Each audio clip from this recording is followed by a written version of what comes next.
विभीषणासी अपमान झालिया नवे क्रोधायमान स्वये श्रीराम स्मरण सावधान बैसला। असोने या ठिकाणी प्रथम श्री गजाननाच्या चरणी नतमस्तक हो, श्री तुळशीने नतमस्तक हो, श्री रामचंद्राच्या चरणी नतमस्तक हो। या ठिकाणी बसलेल्या सर्व श्रोते भाविक मंडळींच्या चरणी माझा साष्टांग दंडवत। या ठिकाणी विभीषण लंकेमध्ये असणाऱ्या रावणाच्या मालामध्ये गेलेला, राज दरबारात गेलेला आहे। त्या ठिकाणी म्हणले तो सर्व राज दरबार भरलेला आहे, प्रधान आहेत, असंख्य असं त्या रावणाचं सैन्य दळ आहे।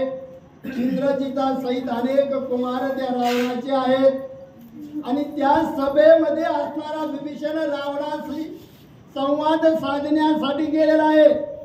बाबारे म्हणले आता कालावधी थोडा राहिलेला आहे आणि जर तुला यात तुझा हित उपदेश करून घ्यायचा असेल नव्हे तर तुझ्या कुळाचा क्षय या ठिकाणी वाचवायचाच असेल तर म्हणले तू असणाऱ्या प्रभू रामचंद्राला अनन्य भावे शरण जा, यातच आपला सर्व सुख प्राप्त आहे। नाही तर म्हणले आपल्या कुळाचा क्षय झाल्याशिवाय राहत नाही। रावणा, मी जर तुला या ठिकाणी ज्ञान बोध करण्यासाठी आलो ते तू या ठिकाणी निमुटपणे मान्य कर, नाहीतर आपली सर्व अपकीर्ती होऊन आपला सर्व विध्वंस केलेलाच आहे एकट्या हनुमंतानं।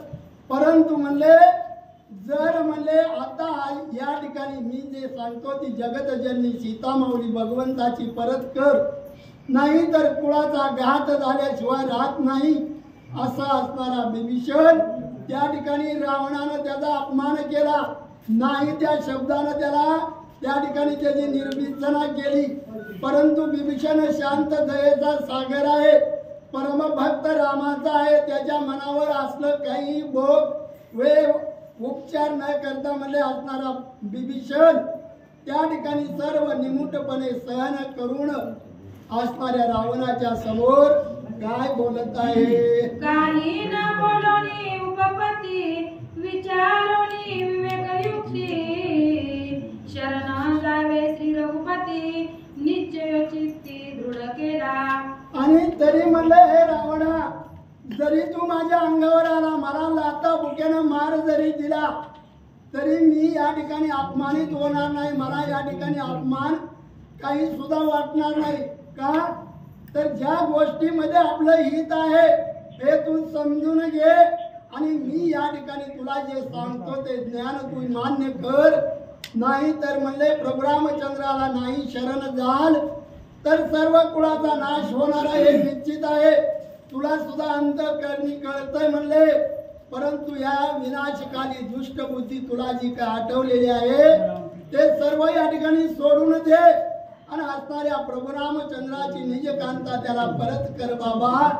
असा असणारा विभीषण त्या ठिकाणी रावणाशी बोलत आहे। चौघे घेऊनी प्रधान स्वयं निघाला विभीषण रावणासी मधुर वचन काय आपण बोलत।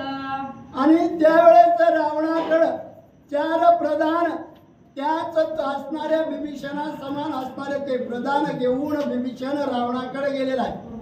सर्व असणाऱ्या हिताच्या ज्ञानाच्या गोष्टी रावणाला त्या ठिकाणी सांगण्याचा प्रयत्न विभीषण करत आहे, परंतु रावणावर काही बोध होत नाही। का तर तो असणाऱ्या गर्वाने उन्मत्त झालेला दुष्ट दुर्जना व्यभिचारी आहे। तो सर्व असणाऱ्या मनाच्या ठिकाणी विकल्प त्याचे आहेत, त्याच्यामुळे म्हणजे असणाऱ्या विभीषणाने जो काय बोध सांगितला तो रावण मानण्यास तयार नाही। आणि असा विभीषण वारंवार त्या ठिकाणी ज्ञानाचा उपदेश त्या रावणाला सांगत आहे। आम्ही तुम्ही सखे बंधू अनु मात्र नाही विरोधू सांगता तुझला हितानुवादू क्रोधा क्रोधू तुवा केला। तरी म्हणले हे रावणा, तू माझा थोरला बंधू आहे, परंतु तुला या ठिकाणी कळना म्हणले तू या ठिकाणी अविचारीपणाने वागत आहे आणि जे तू केलेलं हे बरोबर नाही म्हणले, तुझी अपकीर्ती तर झालेलीच आहे आणि परंतु म्हणले त्या रामाशी वैर करणं हे तर बरोबर नाहीच म्हणले. मी जे सांगतो ते ऐक बाबा म्हणले, तरच आपल्या या ठिकाणी कुळाचा आपल्या सर्व लंकेचा विनाश होणार, तो राहील. तू फक्त असणाऱ्या भगवंताला शरण जा आणि त्याची निज कांता असणारी जगतजननी सीतामाऊली परत कर, असं रावणाला अनेक प्रकारे उपदेश विभीषण करतो. परंतु हा मूड आहे मतिमंद असल्यासारखा, तो गर्वानं नाचलेला आहे आणि गर्वाच्या भ्रमात तो विभीषणाला त्या ठिकाणी काय बोलत आहे. निंदोनिया लंकानाता श्रीरामा वाणिले स्वपक्षाता, तरी मी जाईनाद पाता जान तत्वता लंकेशा. आणि तरी म्हणले, हे रावणा मी जे सांगतोय तू या ठिकाणी असणाऱ्या प्रभू रामचंद्राची निंदा करतो, निर्विचना करतो. अरे बाबा म्हणले, तो जगाचा नियंता करता करविता आहे, ज्याच्या सत्तेवर हे सर्व जग चालतंय. आणि अशा जर माणसाला तू विरोध करीत असशील तर यात आपलं हित नाही म्हणजे अनहित आहे, हे तू जाणून घे रावणा. असा विभीषण त्या ठिकाणी असणाऱ्या रावणाशी ज्ञानाच्या गोष्टी उपदेश करीत आहे. हनुमंता पुढे तुझे दळ, तुझं देखता पळाले सकाळ, त्याची म्या करोनी विकाळ, तुझं प्रांजळ सांगितले. आणि तरी म्हणले, हे रावणा तुला माहित आहे म्हणलं, एकटा एक हनुमंत या लंकेच्या ठिकाणी आला आणि जे त्यानं या ठिकाणी सर्व विध्वंस केला तू तुझ्या डोळ्यासमोर पाहिलेला आहे. तरी तुला या ठिकाणी तुझ्या डोळ्यावर जे काय अंधकार आहे, जी दुर्मती आहे, ती तू अजून सुद्धा सावरून घे. मनाच्या ठिकाणी विचार कर. अपकीर्ती होण्यापेक्षा प्रभू रामचंद्राला शरण जाशील तर यात फार मोठं तुझं भाग्य उजाळा मिळेल.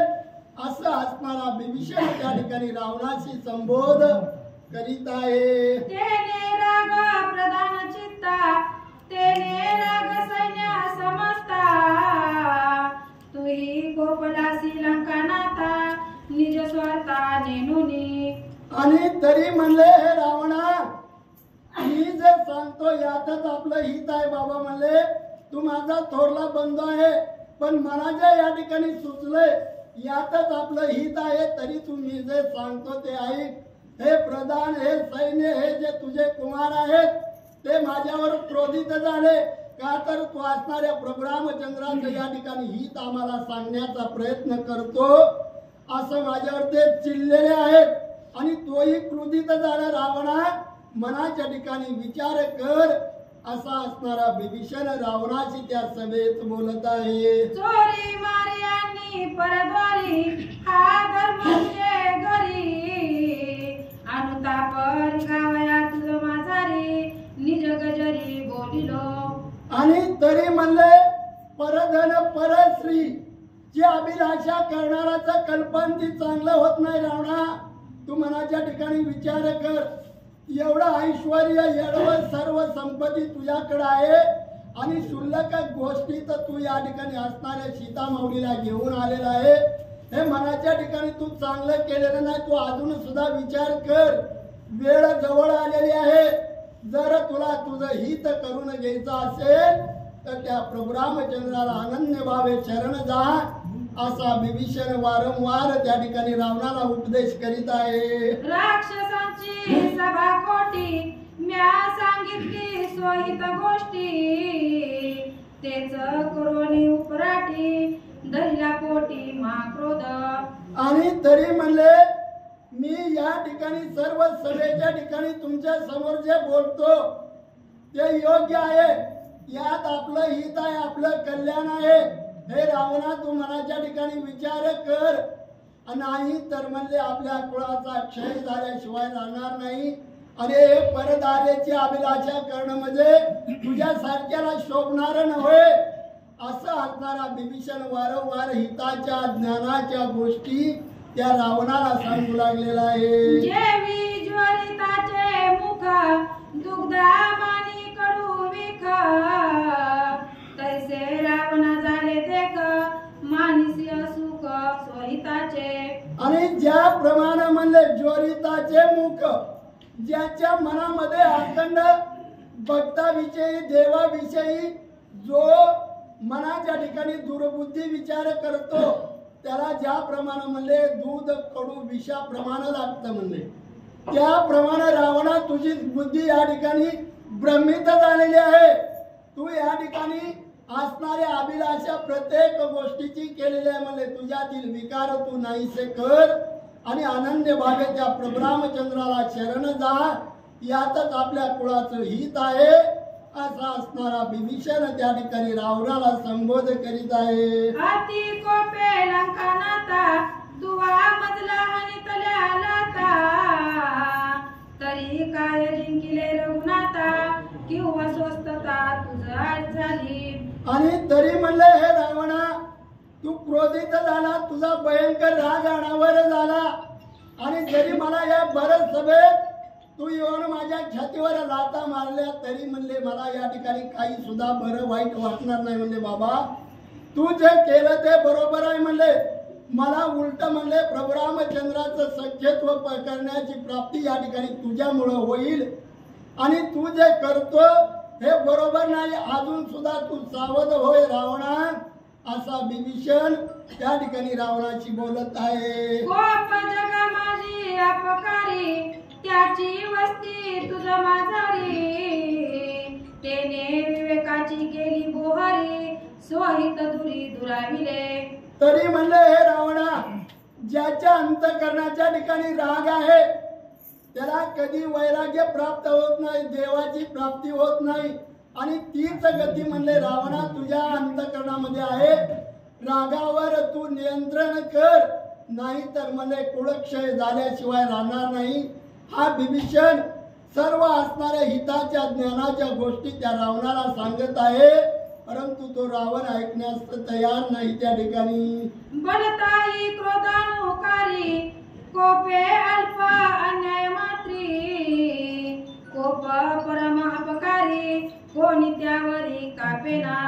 आणि तरी म्हणले हे रावणा क्रोधामुळे अनेकांचं सर्व कुळाच्या कुळ उद्ध्वस्त झालेले हे तुला मान्य आहे, तू समोर पाहिलेला आहे. आणि तू मनाच्या ठिकाणी जरा विवेक बुद्धीचा विचार कर तरच म्हणले आपल्या सर्व कुळाचं हित ह्यातच आहे, नाही तर नाश झाल्याशिवाय राहणार नाही. असा असणारा विभीषण रावणाशी त्या ठिकाणी वारंवार ज्ञानाच्या गोष्टी सांगत आहे. उन्मत्ता गजा जिवे मारी त्यासी सिंह पाडी दरेवरी, परी कोपावरी कोप करी ऐसा संसारी वीर नाही. आणि तरी म्हणले हे रावणा एखादा हत्ती उन्मत्त झाला, उदन्मत्त झाला, तो ताकदीच्या बराबर काहीही करू शकतो आणि त्याच्या समोर सिंह आल्यानंतर जसा त्या हत्तीला सिंह त्या ठिकाणी मारतो त्याप्रमाणे म्हणले तुझी अवस्था निर्माण होईल. रावणा विचार कर, नाही तर म्हणले यात तुला सुख प्राप्ती नाही. असणाऱ्या प्रभू रामचंद्राची निजकांता असणारी सीतामाऊली परत कर, यातच आपलं सर्व कुळाचं हित आहे, नाहीतर सर्व उद्ध्वस्त होणार आहे. हा विचार कर, अजून वेळ गेलेली नाही. असा विभीषण रावणाला वारंवार हिताचा उपदेश करीत आहे. क्रोध एकला एक चहू पुरुषार्थी घातक, ऐक त्याचाही विवेक दुष्ट परिपाक क्रोधाचा. तरी म्हणले हे रावणा क्रोध म्हणजे फार वाईट आहे. धर्म अर्थ काम मोक्ष हे चाही पुरुषार्थाचा तो विध्वंस करतो इतका क्रोध अनावर आहे. आणि ज्याच्या मनातून क्रोध राग निघत नाही त्या माणसाचं सतकल्याण कधी होत नाही. म्हणजे तर म्हणजे तू तुझ्या मनाच्या ठिकाणी विचार कर, जे काय विकार आहेत ते विकार विरहित तू कर आणि असणाऱ्या प्रभू रामचंद्राला शरण जा. असा विभीषण त्या रावणाशी बोलत आहे. क्रोध येताचा मानसी स्वधर्म कर्म क्रोध त्रासी, क्रोध अर्थ स्वार्थ विध्वंसी मोक्ष क्रोधापासी कदान घडे. तरी म्हणले हे रावणा क्रोध इतका वाईट आहे, त्या क्रोधामुळे म्हणले अनेक जण उद्ध्वस्त झालेत. म्हणले धर्माचा विध्वंस होतो, कर्माचा विध्वंस होतो आणि क्रोध म्हणजे फार अनिवार्य आहे. बाबा म्हणले तू मनाच्या ठिकाणी जो क्रोध आलेला त्या ठिकाणी थोडा शांत कर, विचार कर आणि परत म्हणले असणाऱ्या भगवंताला प्रभू रामचंद्राला तू शरण जा, ह्यातच तुझं हित आहे. असा विभीषण वारंवार ज्ञानाच्या गोष्टी त्या रावणाला सांगू लागलेला आहे. क्रोध आली आहे कांती, स्त्री पुरुषा कलह उत्पत्ती, धक्का बुक्की मध्ये रात्री, काम विघाती समूळ क्रोध. तरी म्हणे क्रोध इतका वाईट आहे, जर असणाऱ्या पती पत्नी मध्ये क्रोध निर्माण झाला तर त्यांचं या ठिकाणी फार दिवस विकल्प निर्माण होऊन दोघांच्या मनात द्वेष भावना निर्माण होतात. तर म्हणजे क्रोधामुळे अनेकांचं प्रपंच उद्ध्वस्त झालेत.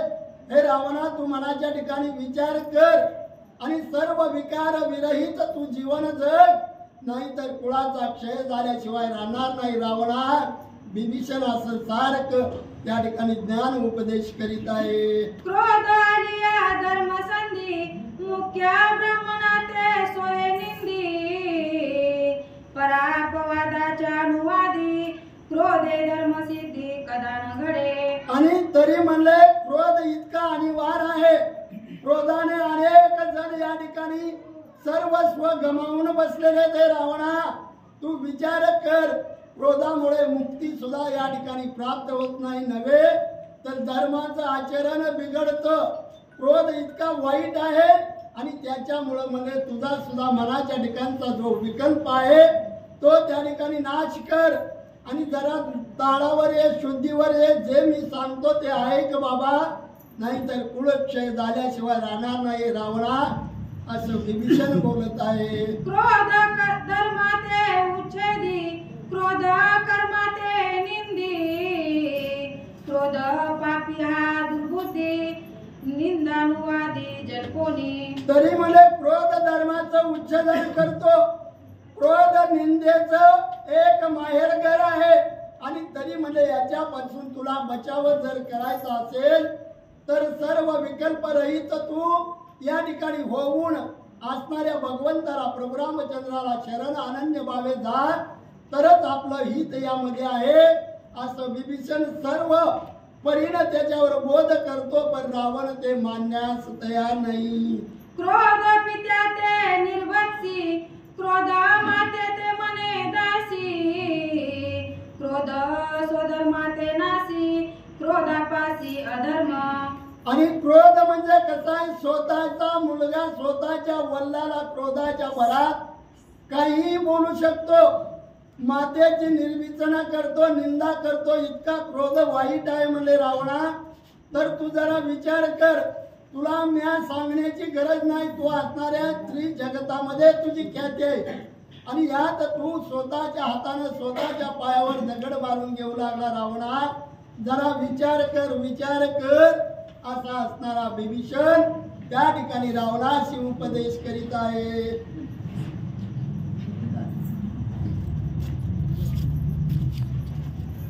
बसता चला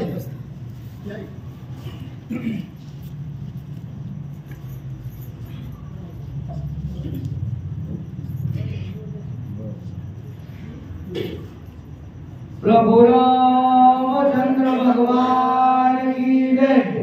वनपुत्र हनुमंत महाराज की जय. दत्त बंधु बंधु आती आप्त अर्ध तोते प्रधाविभूत स्वयंभू अनविनात अत्यानर्थ तो क्रोध. ग्रंथ करते श्री संत एकनाथ महाराज या ठिकाणी सांगतायत, विभीषणजी रावणाला समजवण्याचा प्रयत्न करू लागले की बाबा राग चांगला नसतोय, क्रोध ऐसा महावैरी, बैसला असता जिवेवरी, जो ज्ञानाची मिळवे थोरी, तो संसारी मूर्ख होया. आणि काय काय होतं महाराज रागानं आतापर्यंत सांगितलं. भाऊ भावामध्ये संपत्तीमध्ये वाटा करायला राग आहे महत्वाचा आहे. रागानं अनेकांचं वाटोळं झालंय महाराज.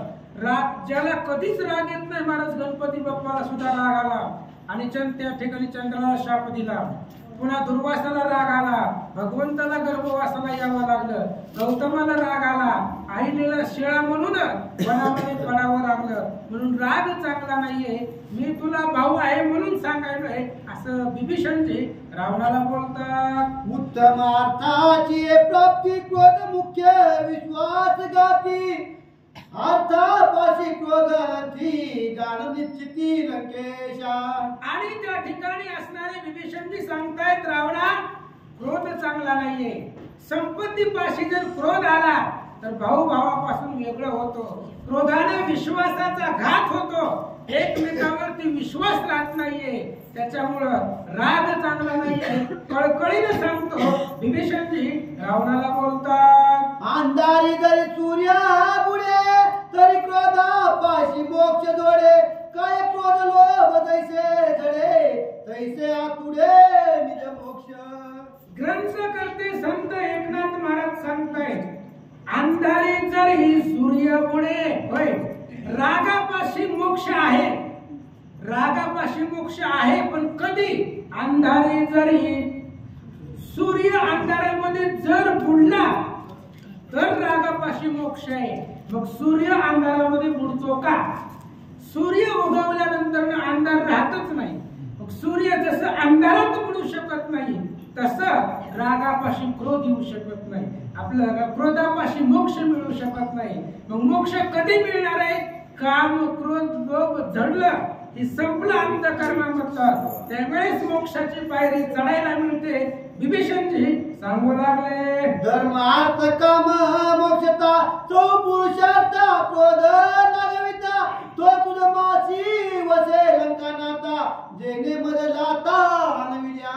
आणि विभीषणाने सांगितलं रावणा तू मला लाथा मारल्या, तुझा दोष याच्यामध्ये नाहीये, तू मला लाथा मारल्याच नाहीत, मग तुझ्या अंतःकरणामध्ये ही होती, 4 जण होती तुझ्या मनामध्ये, काम क्रोध लोभ आणि अहंकार यानं मला लाथा मारल्या. तू यांनी तुझ्याकडून तुझ्या कधी मला सिंहासनावरून पाडलं, यांनी तुझ्याकडून लाथा मारून घेतल्या असं विभीषणजी बोलतात. मनहानी तलिया लाथा पावलासी कोणा निज स्वार्था, किंवा पावलासी परमार्था जासी अध पाता श्रीराम तुहे. विभीषणाने रावणाला विचारलं रावणा ह्या सगळ्या सभेमध्ये तू मला लाथा मारल्या, लाथा मारल्यानंतर ना तुला काय मिळालं? तसंच असतं महाराज, रागामध्ये आपण सहज करून जातो, पण ती गोष्ट घडून गेल्यानंतर ना आपल्याला त्याचा पश्चाताप होतो.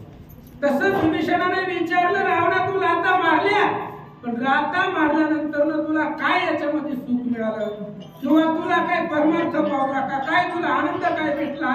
असं विभीषणजी बोलू लागले. वाहनिताची लाटा पावल परम वैराग्यता, सनोनी स्वराज्य हृदयता शरण गुणाता मी जातो. आणि विभीषणाने रावणाला सांगितलं रावणा तू मला लाथा मारल्या याच्यामध्ये तुझा काहीच स्वार्थ नाहीये, पण तू लाथा मारल्यामुळं माझ्यामध्ये वैराग्य, आणि विभीषणाकडे वैराग्य होतं अगोदर पासून, आणि तुझ्या लाथा मारण्यानं मी आता रामाला शरण जाणार आहे. म्हणजे तू लाथा मारल्यामुळं मला भगवंताचं दर्शन होणार आहे.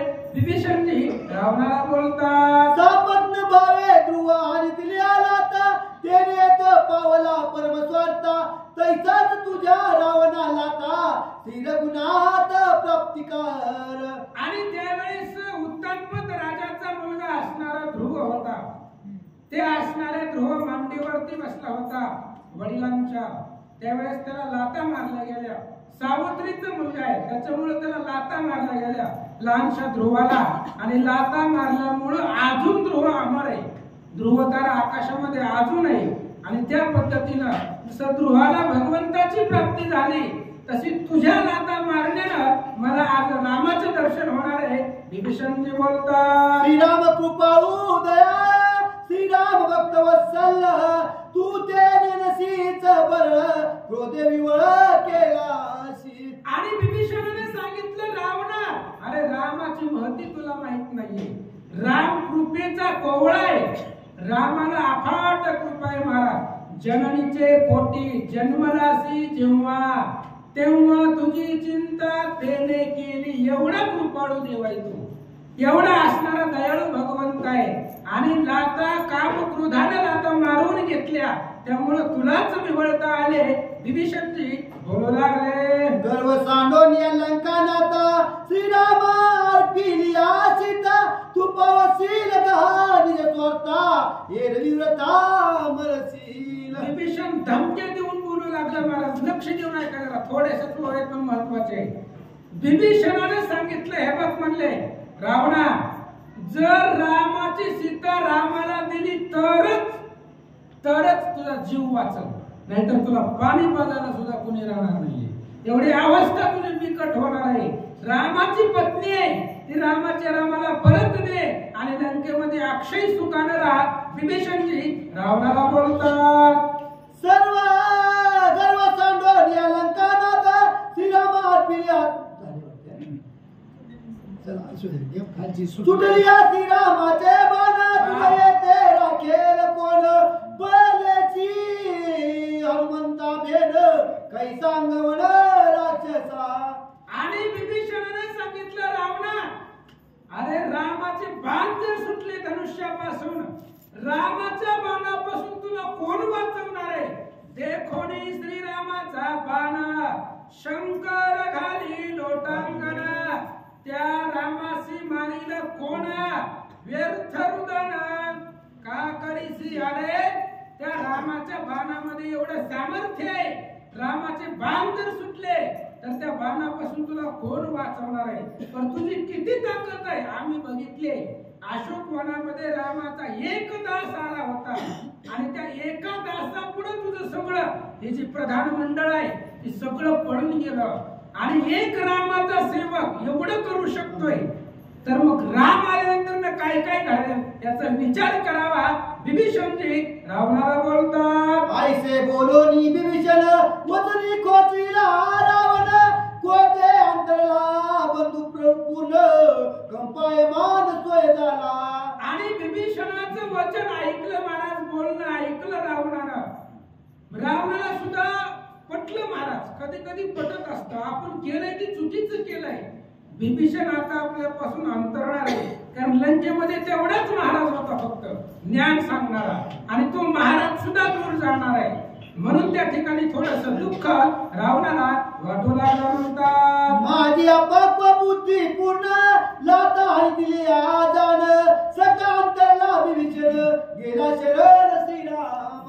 रावणाने विचार केला, महाराज माझी बुद्धी अपक्व आहे, माझ्याकडे परिपक्व बुद्धी नाही, त्याच्यामुळे मी विभीषणाला लाथा मारल्या. रागाने असतील, अपमानाने असतील, कशा कवायला लाथा मारल्या. त्याच्यामुळे माझा असणारा सहोदर एकाच जननीच्या पोटामधून जन्मले म्हणून सहोदर आता माझ्यापासून तो अंतरणार आहे, रामाला शरण जाणार आहे असं रावणाला वाटू लागला. म्हणतात, आठवले विभीषणाची चित्ता आधी अभिवंदोनी माता, तीच चांगली आणि जवळतांता शरण रघुनाथा जाईल. आणि मग त्या ठिकाणी असणाऱ्या विभीषणाला आठवलं महाराज.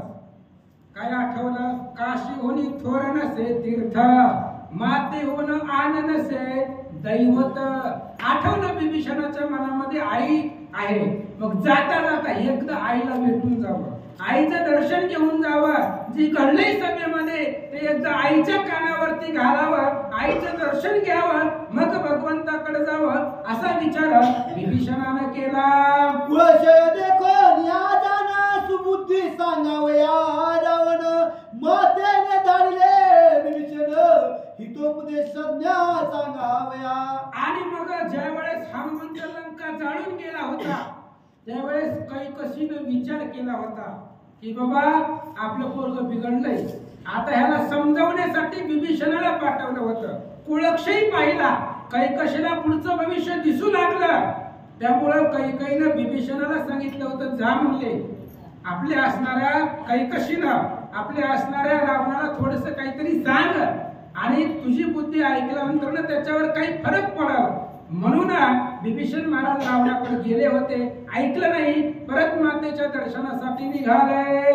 रावणाची हित सांगता गोपाल लंकानाथा विभीषणा हरितली लाता ऐकोनी माता ती दुःखी. विभीषण आईकडे गेला, आईच्या पाया पडला आणि आईला सांगितलं मी रावणाकडे गेलो, दादाकडे गेलो. दादाला खूप समजावलं महाराज, खूप समजावलं होतं रावणानं, धमक्या देऊन सांगितलं होतं, पण तरी सुद्धा दादानं माझं ऐकलं नाहीये. मला तिथं 4 लोकांमध्ये लाता घातल्या, माझा अपमान केला, असं आईनं ऐकलं. आईला दुःख झालं असं सांगतात. विभीषणा भाग्यवंता तू पावलाची बार गुणाता कंदनालिया लंकनाता कुळ समजता समवेत. आणि मग काही कशीने विचार केला, विभीषणा तू एकच भाग्यवान आहे.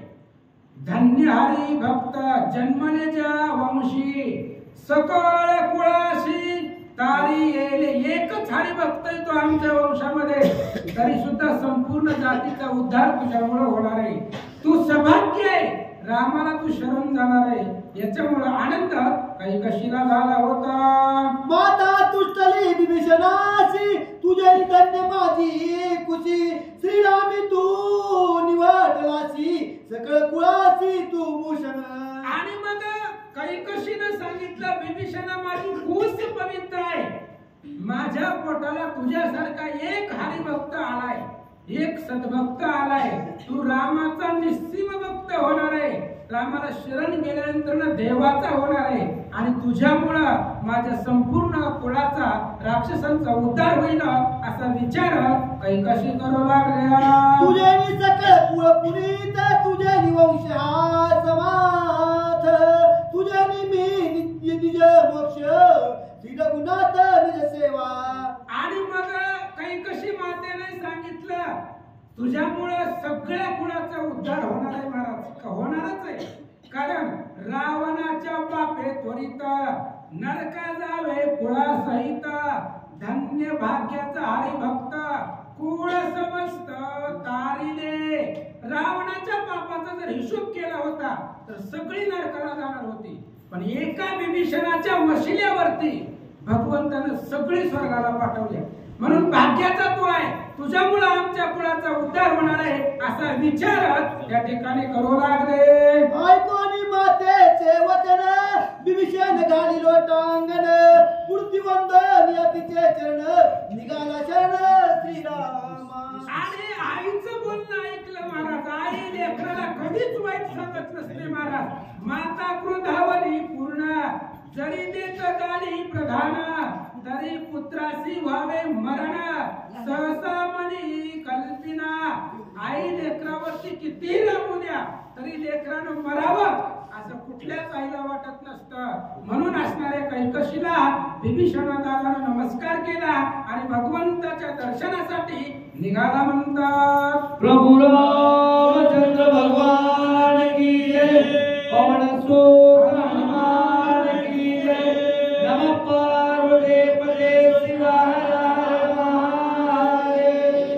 श्री गुरुदेव दत्त वासुदेव हरी. विभीषण उडोनी आकाशे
प्रभु रामचंद्र भगवान की जय। विभीषणा भाग्यवंता तो पावला सेवा रघुनाथा, कंदन आले लंकानाथा। विभीषण उडोने आकाशे, निराळे राहुने सावकाशे। पुढते बोले रावणाचे, सत्य तोचे सखा माझा। आणि मग विभीषण महाराज निघाले. कुठं निघाले? पंढरपूरला चालले.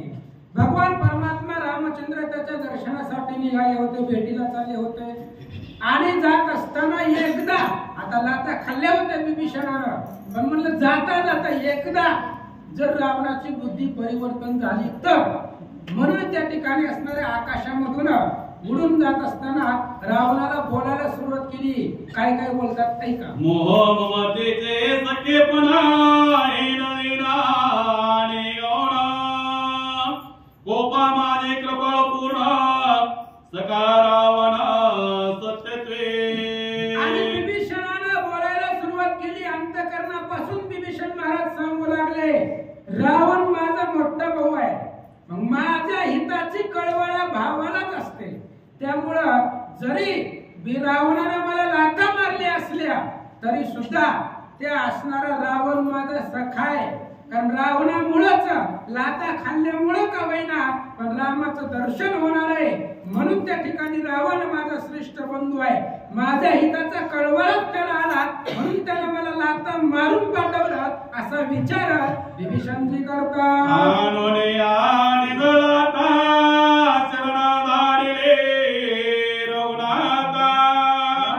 ऐसा सखा तुझ व्रता नाही तत्वता ते लोके। आणि विभीषणाने विचार केला, महाराज रावणाला लाथा मारल्या पण कुठं पाठवलं? कुठं पाठवलं? रामाकडे पाठवलंय. रामाकडे पाठवलंय. लाथा मारल्या पण रामाकडे पाठवलंय. राक्षस होता महाराज. भुयार लक्षात घ्या, उभी जाऊ द्या. लाथा मारल्या पण रामाकडे पाठवलंय. गावात एवढीच लोकसंख्या आहे का? अहो, राक्षस असून तो रामाकडे गेला. आपण तर माणसं आहेत. महाराज एका वाक्यात सांगतो, एखाद्याचं लग्नाचं जर कार्यक्रमाला तुम्ही गेला घरबारासहित तर त्याला उल्हास होतो. कोणाला? ज्याच्या लग्नाला गेला त्याला. अहो, देवाची कथा आहे. तुम्ही जर परिवारासहित आलो तर रामाला किती आनंद होईल. आणि एकदा का रामाला आनंद झाला, कोणाची नाही दुर्दशा, कोणाही नव्हती हीन मनसा, श्रीराम भजनी उल्हास सावकाश नांदती. अहो, रामाचं भजन करा, काहीच कमी पडत नाहीये. एवढा वेळ नाही सांगायला. पण पृथ्वी पुढे भया हडबडे, आकाश तुटून या पडे, तरी नाम स्मरत्या कडे, भय बा पुढे निघेना. म्हणून तुम्ही आम्ही मिळवली आता, सावधान एकाग्रता, भावे स्मरता श्री रघुनाथा, भय सर्वथा. आम्हा नाही, यावर रामाचं भजन करा, काहीच कमी पडत नाही. आणि ते असणारा रावण माझा सखा आहे. लाथा घातल्या पण मला रामाकडे पाठवलं. एवढा असणारा कळवळा मला रावणाचा, त्या रावणाला मला माझा आला होता असा विचार विभीषणजी करतात. प्रभु रामचंद्र भगवान की जय। जन्म मरणाची कोळी लाथा हाणुनी कोरी वेडी, रावण कोपा कृप प्रवरे दोरेला दोरे श्रीरामा। विभीषण विचार करू लागला, महाराज माझंही जन्म मरण जे आहे ते रावणामुळे संपलंय. आणि आजही विभीषण चिरंजीव आहे. जर रावणाच्याच पार्टीत राहिला असता तर चिरंजीव राहिला असता का? रामाकडे गेला म्हणून चिरंजीव आहे. आणि जन्म आणि मरण संपवलंय. जन्म मरण कोणतं महाराज? आपण जी जन्मतो आणि मरतो हा आपला संसार आहे. आणि या संसारामधून मुक्त केलंय. जन्म मरणाच्या आवर्ती बुडात होतो मारुती, ते तुवा लावणी श्रीराम भक्ती, वानर पंक्ती उद्धरिल्या. ही संसार आहे जन्म आणि मरणाचा.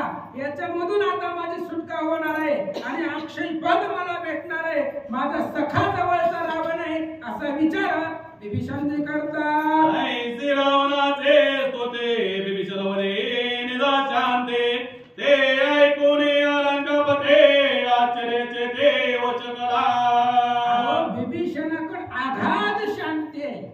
विभीषणाची शांती भारी होणे येणार आहे पुढं. अगाध शांती आहे विभीषणाकडं. तुकाराम महाराजांनी सांगितली शांती असेल तरच सुख आहे. शांती पडते येर अवघेची दुःख, बाकी सगळं दुःख आहे. अव लाटा घातल्या आपलं एवढं आपण सहन करतो का? फोन नाही उचललं तरी आपण महिनाभर बोलत नाही. आणि मग एवढ्या लाटा घातल्या होत्या महाराज कुणी रावणानं, तरी सुद्धा अगाध शांती विभीषणाची आहे. आणि रामाच्या भेटीला निघाला, दर्शनाला चालला, याला मुख्य कारण रावणच आहे असा विचार विभीषणजी करतात. तापसी रावण माझे अपकोबुते पूर्ण सखा अंतरला विभीषण गेला शरण रघुनाथा. रावणाला सुद्धा पश्चाताप झाला महाराज. रावण सुद्धा विचार करू लागला की माझ्या भावाला 4 लोकांमध्ये मी लाथा मारल्या तरी सुद्धा तिला एवढा सुद्धा राग विभीषणाला आला नाहीये.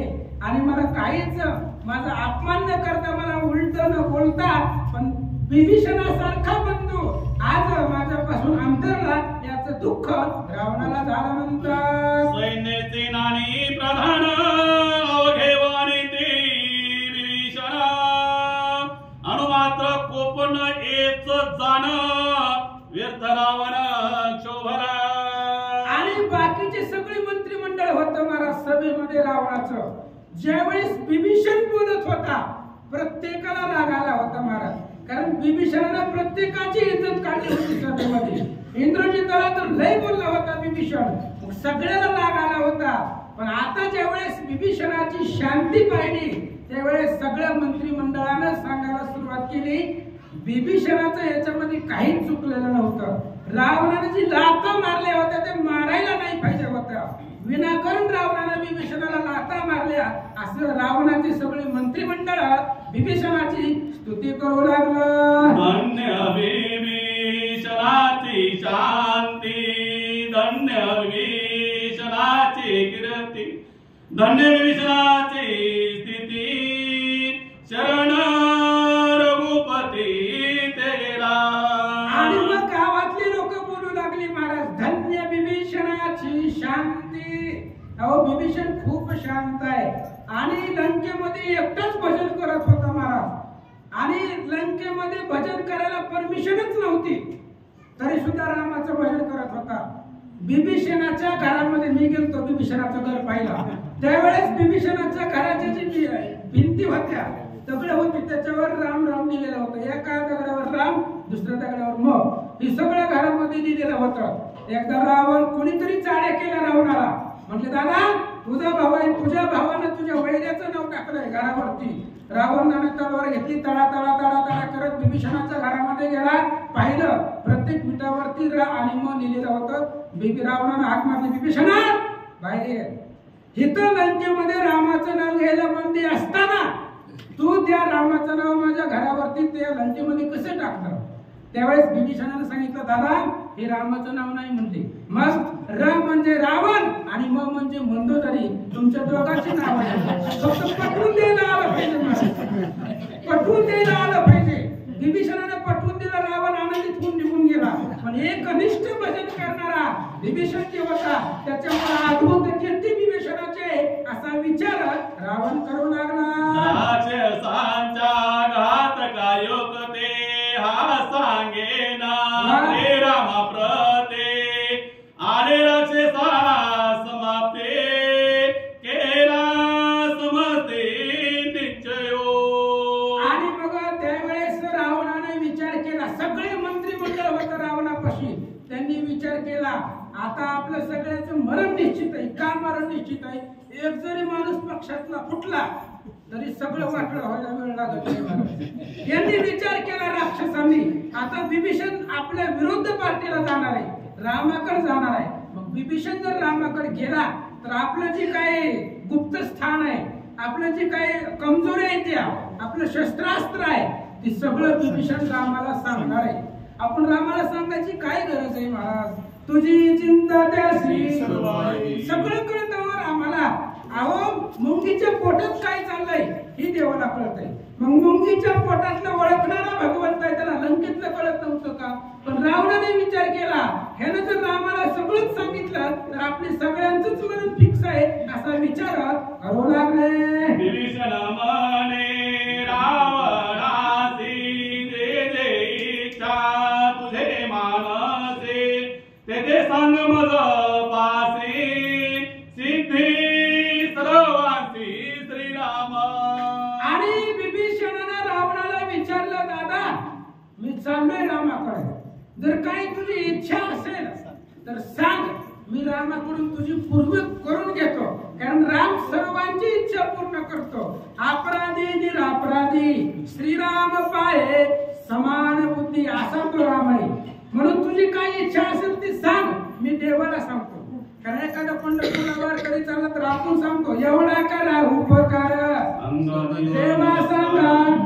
म्हणून तुझी काही इच्छा असेल तर मला सांगा, रामाकडून ती पूर्ण करून देतो. विभीषणजी रावणाला बोलतात, द्रौपदी हानोनी आलाता शरण धाडले श्री रघुनाथा ऐक माझी प्रत्युपकारिता तुझं मी आता सांगेन. आणि विभीषणाने रावणाला सांगितलं, दादा तू मला कृपेने लाता मारल्या, लाता रागानेच घातल्या होते महाराज, पण विभीषणाची शांती भारे म्हणून तू मला रागाने कृपेने लाता मारल्या आणि रामाकडे पाठवलं. आता तुझा माझ्यावरती खूप उपकार झालाय, याला प्रति उपकारता म्हणून मी रामापाशी काय सांगतो ऐक सावर म्हणतो.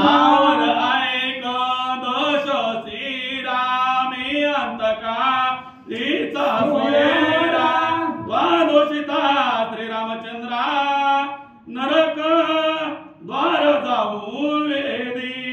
आणि मग विभीषणाने रावणाला सांगितलं, म्हणले दादा कसं जरी असला तरी भाऊ आहे, वाईट मार्गाने का वागाना पण भाऊ आहे. आणि आता मी रामाकडे चाललोय म्हणजे माझा वशिला रामाकडे आहे. आणि मी एक आज तुम्हाला रामाकडे पाठवलंय त्याचं एक प्रति उपकार मी करू शकतो. काय? जर तुम्ही उद्या मेला मरणारच आहेत महाराज, कारण सीता देवनी शरणांगत झाल्या वाचेल लंका नाथ ये रवी त्याचा करीन घात आईसे रघुनाथ बोलिला. अहो रामाचं पणच आहे, सीता देऊन पाया पडला तरच वाचणार आहे, नाहीतर मग पाणी प्यायला सुद्धा शिल्लक. म्हणून तुम्ही जर मेलाव तर मी एकाला बी नरकाला जाऊ देणार नाहीये असं विभीषण महाराज बोलू लागले. शांती होय परममुक्ते ऐसे श्रीरामा नामाची कीर्ती केली श्रीरामाची भक्ते उद्धारगते वंशस्था. आणि त्यावेळेस विभीषणाने सांगितलं की बाबा रामाची जर भक्ती केली तर मुक्ती पाया पडते महाराज. मुक्ती आम्हा घरी कामारी ते दासी. अहो तुकाराम महाराजांनी सांगितलं मुक्ती आमच्या घरी कामाला आहे. भक्ती करा भगवंताची, भक्ती केली की काहीच अवघड नाहीये आणि मुक्ती पायाला लागते, त्याच्या वंशाचा उद्धार होतो असं ग्रंथकर्ते सांगतात. ऐसे बोलूनी विभीषणा करुणी रावणासे नमना घेऊनी चौघे प्रधाना निघाला शरण श्रीरामा. आणि विभीषणाने रावणाला बोलला, नमस्कार केला, 4 प्रदान घेतले, निघाला. जैसी चारे पुरुषार्थ निवासी करीते नित्य मुक्त तैसे चारे प्रदान देता साह्य सतत विभीषणा. हे 4 जी प्रदान होते महाराज विभीषणाचे अत्यंत बुद्धिवान होते. जसे 4 असणारे पुरुषार्थ आहेत, धर्म अर्थ काम आणि मोक्ष, हे 4 पुरुषार्थ जीवाला सुखी करतायत. या 4 पुरुषार्थाची जोड जर जीवाला लागली तर जीव भगवंताच्या पायापर्यंत पोहोचतो. आणि तशाच पद्धतीचे विभीषणाच्या प्रत्येक कार्यामध्ये हे 4 जण सहभागी होते असं सांगतात. नाथ विचारे वेद उपनिषदे आकरिते शोधन जीवाचे पावे ब्रह्मानंदात तैसे प्रबुद्ध प्रधान. किंवा 4 वेद असावे महाराज, आणि ते 4 वेदामुळं त्या ठिकाणी असणारा जीवाला अफाट शांती भेटते, जीवाचा उद्धार होतो. तशा पद्धतीने 4 प्रधान विभीषणाच्या बरोबर होते असं सांगतात. चारे मुक्ते जीवाचे ते ब्रह्मप्राप्ते तैसे प्रधान ब्रह्मप्राप्ते नित्यनुक्ते विभीषणा. 4 मुक्तीनं जीवाचा उद्धार होतो. 4 मुक्तीपैकी कोणती एक जरी मुक्ती मिळाली तरी सुद्धा जीवाचा उद्धार होतो आणि तशा पद्धतीने ही 14 जण विभीषणाच्या संगतीमध्ये होते असं सांगतात. ना तरी जैशावचावरे नेते नेते विवेक करे जीवासीने दिया साक्षात्कारे तैसे चारे प्रधान. 4 प्रकारचे प्रधान होते. विभीषणाला सदोदित त्या ठिकाणी सहाय्य होते आणि सहाय्य असल्यामुळे प्रत्येक कार्यामध्ये प्रत्येक बाजूमध्ये असणाऱ्या 14 जणांचं मदत विभीषणाला होती असं सांगतात. ऐसे घेऊने चारे प्रधान मेरो मंदारा समान एताले गुणे विभीषणा वानर गणा कवळले. आणि आकाशामधून निघाले महाराज 14 जण. 4 प्रधानाला घेतलं. मेरू मंदार पर्वतासारखे बलवान होते. ताकदही त्यांच्याकडे होती महाराज प्रधानाकडे आणि बुद्धी तेवढी होती. 14 जणांना घेतला. समुद्राच्या पलीकडून निघाले जात असताना वानरगण होते सुग्रीवाचे. वानरांनी 14 जणांना 5 जणांना पाहिलं. काय मनामध्ये विचार आले ऐका. विभीषणाचे सहस्र गगने मेरो शिखराकार त्या ते भूमिस्थ वानर एकूण सत्वर उठिले. आणि रामाचे भक्त होते महाराज. ही सगळे असणारे वानर आहे आणि वानरही रामाची भक्त आहे. तुम्ही सकळही सुरवरा वेगी व्हावे वानरा. अशा प्रकारे रामाचे भक्त होते. विभीषणाच्या साह्याला गेले आणि त्या ठिकाणी पाहिलं गेलं. आनंद वाटला होता असं सांगतात. असो या ठिकाणी 21 डिसेंबरला आम्ही वनवासी म्हणून आपल्या गावामध्ये आलो. त्यामध्ये सूचकाची सेवा केली होती. आज मी इच्छा होती परंतु त्यांचा वाचक नाही आला आणि आमचा माझा वाचक नाही आला. आणि म्हणून महाराजांना बोलत चला आपणासला जाऊन सेवा करू. महाराजांना शब्द दिला होता त्याच्यामुळं येण्याचं भाग्य आणखी एक वेळेस अशीच हजेरी लावू. धन्यवाद. तरी पण 10 मिनिटं थांबा आणि सूचकाची पण हजेरी लावा. त्यांना ड्युटी आहे 10 वाजता वाजता 10 वाजता म्हणून पूरक नाही तर आगात सुट्टी करून थांबतो. ठीक जशी आपली इच्छा. प्रभु रामचंद्र भगवान की जय. सूचक बी पाठवू सूचक पण पाठवू. त्यांचीच ड्युटी आहे. एक तुम्ही घ्या थोडंसं बोलायचं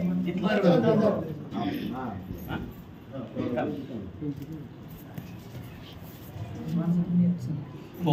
21 तारखेला सुंदरकांड 60 पूर्ण झाले. श्री गणेशाय महा श्री प्रभु रामचंद्राय नमः. विभीषण शांत दांत विवेक वैराग्य विरक्त श्री राम दर्शन अनुरक्त देवी आरक्त तू भाषे. ग्रंथ करते श्री संत एकनाथ महाराज सांगतायत विभीषण शांत होते महाराज आणि त्या ठिकाणी वानरांनी पाहिलं. दुःख वाटलं आणि दुःख वाटल्यानंतर ना वानराला वाटलं व काहीतरी संकट आलं. तिप्पाड असणारे शरीराचे राक्षस आहेत आणि मग आपल्यावरती आलेले. त्याला वसूचा भावार्थ संपला. आनंद वाटला महाराज. गावामध्ये अखंड भावार्थ रामायण चालतंय आणि एवढा उल्हास आहे रामायणाला. सजावट खूप सुंदर आहे. स्टेज आहे. अहो रामाची कथा आहे. सिंहाची कथा आहे. पुरुषामध्ये 55 राम आहे आणि सिंहरूपी भगवंताची कथा आहे. भव्य दिव्य स्टेज आहे आणि प्रत्येक ठिकाणी रोजच्या रोज जेवण आहे महाराज. अन्नदान आहे. अन्नदान खूप श्रेष्ठ आहे. अन्ना समान नसे दाना व्रत नसे एकादशी समाना. एवढे श्रेष्ठ अन्नदान आहे महाराज. अन्नदान हे माणसाच्या तृप्तीसाठी असतं आणि अन्नदानच माणसाला आपण पोट भरून देऊ शकतो. त्यामुळं अफाट उल्हास झाला. पण शोकांतिक आहे की संख्या कमी वाटली. कारण प्रत्येक घरामधून एक जरी माणूस आला तरी 200 माणसं व्हायला पाहिजे. आणि मग त्यामुळं भगवंताची कथा आहे आणि मूळ आपला भारतीय संस्कृतीचा मूळ पाया म्हणजे रामायण आहे. कारण जगामध्ये जेवढे भी ग्रंथ आहेत सकळ ग्रंथाचे माहेर ते हे श्रीराम चरित्र. सगळ्या ग्रंथाचं माहेर म्हणजे रामायण आहे. 9 रसामधून भरलेलं रामायण आहे. गोड भगवंताची कथा आहे आणि कथा ऐकण्यासाठी बसायला जागा पुरायला नाही पाहिजे होती. आणि एवढी श्रोत्याची संख्या आल्यानंतर देवाला सुद्धा आनंद वाटेल. जय श्रीराम. रामकृष्ण.